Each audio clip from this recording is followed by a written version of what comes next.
सही है, सही है। दूसरी बात, अपना काम कर अंदर और हमारे को मुंह मत दिखा। तुम्हें ऐसा लग रहा होगा कि हम प्राउड फील कर रहे हैं तुम पे, तुम्हारे में ऐसी प्राउड करने वाली बात नहीं है। रोती रहती है, सोती रहती है और तानिया की झूठी बातें सुनती रहती है। उम्मीद नहीं होती। तुझे कैसे पता तानिया झूठ बोलती है? अब तो सलमान सर भी बोल गए। मैं तानिया की चिट्ठी पढ़ूं? हाँ। Dear Tania, this is your father. English में सुन लगे तो बहुत जितने भी हमने पैसे कमाए थे सारे तूने टैक्स डलवा कर निकलवा दिए, क्योंकि तूने इतना झूठ बोला कि हमारे पास जितना भी था सारा ले गई। अब हमारे पास एक बची है, उसी में सारे सो रहे हैं।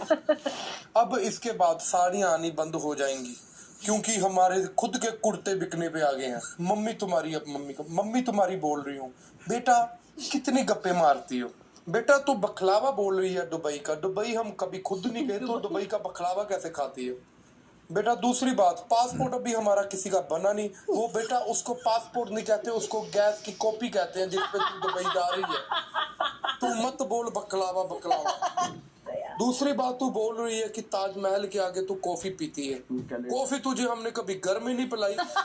अगर दूसरों के घर में कॉफी बनती, हम बाहर जाके खड़े होकर स्मेल ही लेते हैं कि वाह क्या कॉफी टेस्टी है या नहीं। ध्यान रख तू अपना, बाहर आएगी हम तो गिरफ्तार हो ही चुके हैं, तू गिरफ्तार होने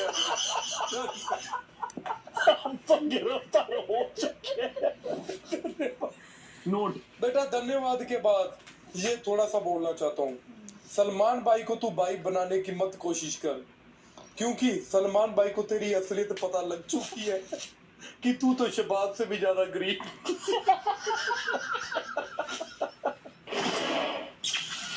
रात 12:30 बजे।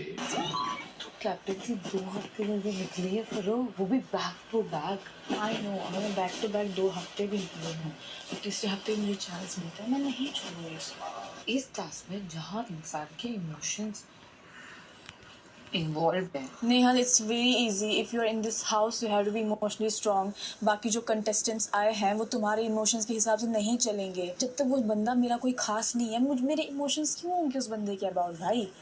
3 लोग, Basir, you and Konika. I had decided तुम लोगों का आएगा तो मैं, अगर मेरे हाथ में भी आएगा तो मैं किसी और को दे दूंगी, ठीक है। पहली बार उसमें रिस्क भी था, बिग बॉस मुझे पकड़ भी सकते थे कि तुमने हाथ में किसी और को दिया, अब तुम्हें दोबारा बाजी नहीं मिलेगी। एग्जैक्टली। मुझे कंटेंडरशिप लेनी थी, अब इत्तेफाक से नीलम का नाम आया, उसमें मैं क्या करूं। इन सब की जो घटिया असलियत आई है ना मेरे सामने, जैसे क्या? जैसे अमाल की, शहबाज की, बसीर की। मुझे अमाल क्या कहता कि एक बार को उसने